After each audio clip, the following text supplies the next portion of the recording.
ఈనాటికి మా పెద్దమ్మ గారు నా పాలిటి పెద్దమ్మై కూర్చున్నారు. జయంతు నేను కలిసి ఉండడం ఆమెకు కన్నెర్రగా ఉంది.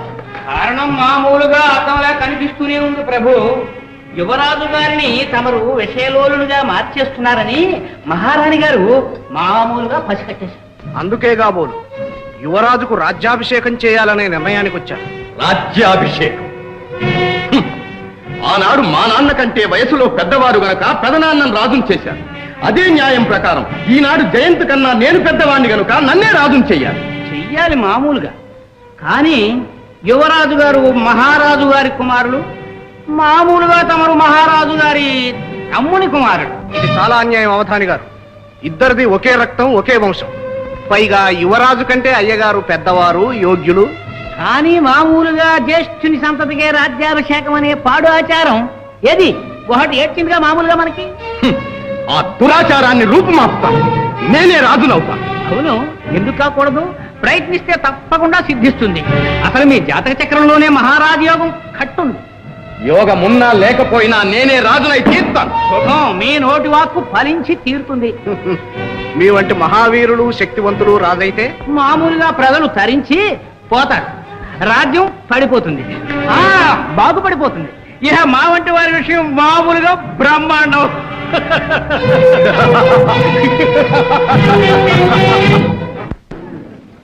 అయ్యా, ఉగాది ఉత్సవాల సందర్భంలో ఇక్కడ చెడుగుడు పోటీ జరగబోతోంది. ఇది మన గ్రామాధికారి భూషయ్య గారి జట్టు. ఇదంతే గండభేరుండ జట్టు. దీంతో పోటీ చేయదలుచుకున్న వాళ్ళు ముందుకు రావచ్చు. మా జట్టు ఉంది. మీ జట్టు పేరు? గజబిడి. గజబిడి జట్టు ఇది ఉడుం పట్టు జట్టు. రాజా, భూషయ్య జట్టు సంగతి నీకు తెలుసు. అందరూ మెలికలు తిరిగిన ఆటగాళ్లు. వాళ్ళతో పోటీ పడి అవమానం పాలవుతారు. మాది రామదండు జట్టు. గోదావరి దిగమనండి, అప్పుడు తెలుస్తుంది.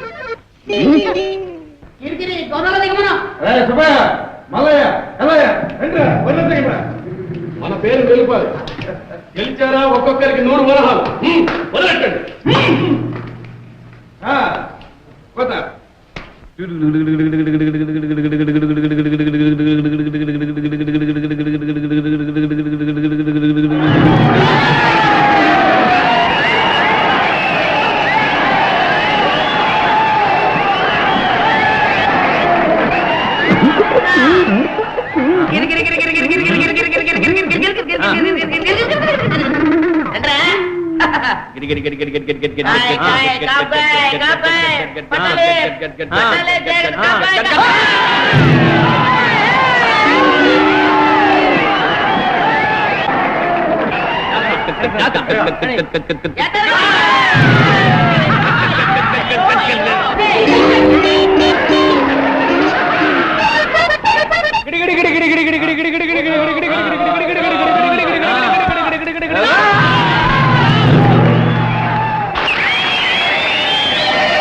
మీరే చెప్పండి బాబు.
దివ్యమైన ముహూర్తం కుదిరింది. శ్రావణ శుక్ల సప్తమి శౌరవారం యువరాజు గారి పట్టాభిషేకానికి దివ్యమైన ముహూర్తం కుదిరింది. మామూలుగా అలాగా మంత్రి గారు ఆ ముహూర్తానికే నిర్ణయిద్దాం. అలాగే మహారాణి. తమ్ముడు గారి రాజ్యాభిషేకం మహావైభవంగా జరిపిద్దాం. ఆహ్వానాలన్నీ నేనే స్వయంగా పంపిస్తాను పెద్దమ్మా. మంత్రి గారు ఆ ఏర్పాట్లేవో మీరే చూడండి. అలాగే. ఆ ముహూర్తమే నిర్ణయించండి. శుభం.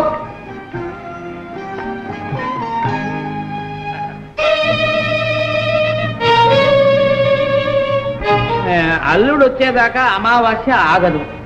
ఆలోచిస్తూ కూర్చుంటే యువరాజు గారి పట్టాభిషేకం మామూలుగా జరిగిపోతుంది. దానికి ఇంకా వ్యవధి ఉందిగా. ఈలోగా ఆ అవకాశం మనం ఉపయోగించుకుందాం. ఏం చేయమంటారు? యువరాజు పట్టాభిషేకం ఘనంగా చెయ్యాలి అనే సాకుతో పన్నులు విధించి ప్రజల నుంచి ధనం వసూలు చేద్దాం. పన్నులు కట్టలేక ప్రజలు సతమతమైపోవాలి. తమ కష్టాలకు కారకుడు యువరాజే అని భావించాలి. ఈ కర్కోటకుడు ప్రభు అయితే దేశం అల్లాడిపోతుంది అని హడలిపోవాలి. ప్రతాపరుద్రదేవులే రాజైతే ఎంత ఇదిగా ఉండేదోననేటువంటి భయం భయం కాదు, భావం జనంలో కలగాలి. అవును, ఆ భావనే కలగాలి. తమరు నిశ్చింతగా ఉండండి ప్రభు. యువరాజు పేరున రాజ్యంలో నిరంకుశత్వం విలేతాండం చేయించే భారం నాది. తమ మీద ప్రజలకు వల్లమాలిన అభిమానం మామూలుగా కలిగించే బాధ్యత నాది. వసూలు చేసిన పైకాన్ని ముడుపు గట్టి మీ ముందు పెడతాం. మమ్మల్ని మామూలుగా మాత్రం మర్చిపోకండి. ప్రభు, ఈ క్రొత్త పన్నులకి యువరాజు గారి ఆమోదముద్ర కూడా ఉంటే అదెంతసేపు? అరక్షణం. అనలంగారా, రండి రండి. మన పట్టాభిషేకం విన్నాం. కానీ తమ్ములం గారు, జన్మానికి ఒకే ఒక పట్టాభిషేకం. అవునవును, అది ఎంత దివ్యంగా జరగాలి. ఆ ఉత్సవాన్ని కళ్ళారా చూడాలని మన ప్రజలు ఉవ్విళ్ళూరిపోతున్నారు. బ్రహ్మాండంగా జరిపించు. కానీ చాలా ఖర్చు అవుతుంది. ఎంతైనా పర్వాలేదు. అమ్మగారిని అడిగి ఎందుకు? మేమిస్తామని ఆనందంతో ప్రజలు ముందు కురుకుతుంటే మన కోశాగారంలో నుంచి ఎందుకు ఖర్చు చేయాలి తమ్ముడు గారు? అహో, మా ప్రజలకు మా మీద ఎంత అభిమానం. అయితే వెంటనే వసూలు చేయండి. మరి ఈ పత్రం మీద మీ ఆమోద ముద్ర వేస్తాం.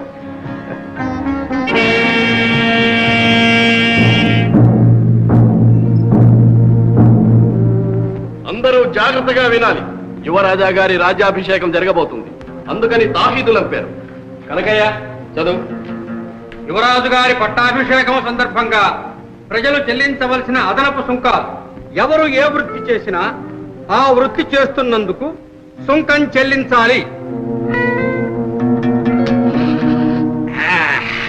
ఆవు, మేక, గుర్రం, గాడిద, కోడి, బాతు ఇలాంటివి పెంచుతున్నందుకు, నీటి వనరులు ఉపయోగిస్తున్నందుకు, ఇళ్లు కట్టి నివసిస్తున్నందుకు, ముప్పూటలా భోజనం చేస్తున్నందుకు, ఒంటి నిండా గుడ్డ కడుతున్నందుకు, ఏటేటా పిల్లల్ని కట్టున్నందుకు, వినోదాలకు, వివాహాలకు పేరు పేరున సుంకాలు చెల్లించాలి.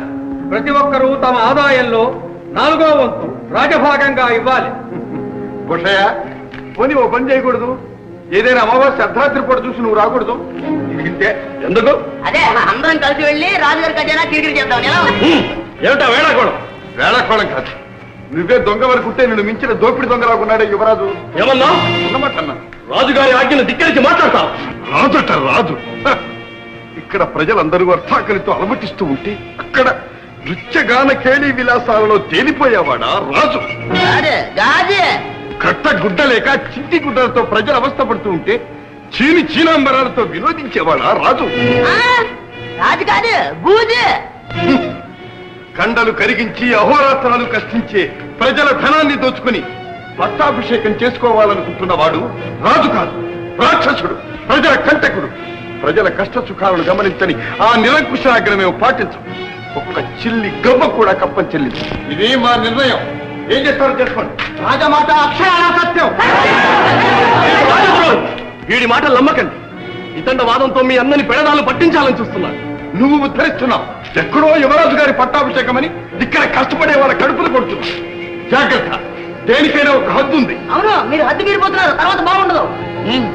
ఇంత పొగరా? చూస్తారే, బంధించండి, వీళ్ళిద్దరిని బంధించండి. అది ముందుకు వచ్చారా? పొలాలు పెట్టండి. వెళ్ళి యువరాజుతో చెప్పండి, నోరు లేదన్న భ్రమతో అమాయకులైన ప్రజల్ని దోచుకు తినాలనుకుంటున్నారేమో. అదేమీ సాగదు. ప్రజాశక్తి విజృంభించిందా మీ ప్రభుత్వాన్ని కుక్కటి వేళతో పెళ్లగించి వేస్తుంది. ఇది నా మాట, నా హెచ్చరిక. వెళ్ళండి. ఎవరైనా సరే ఆ రాజద్రోహిని బంధించిన వారికి 10,000 వరహాలు బహుమానం.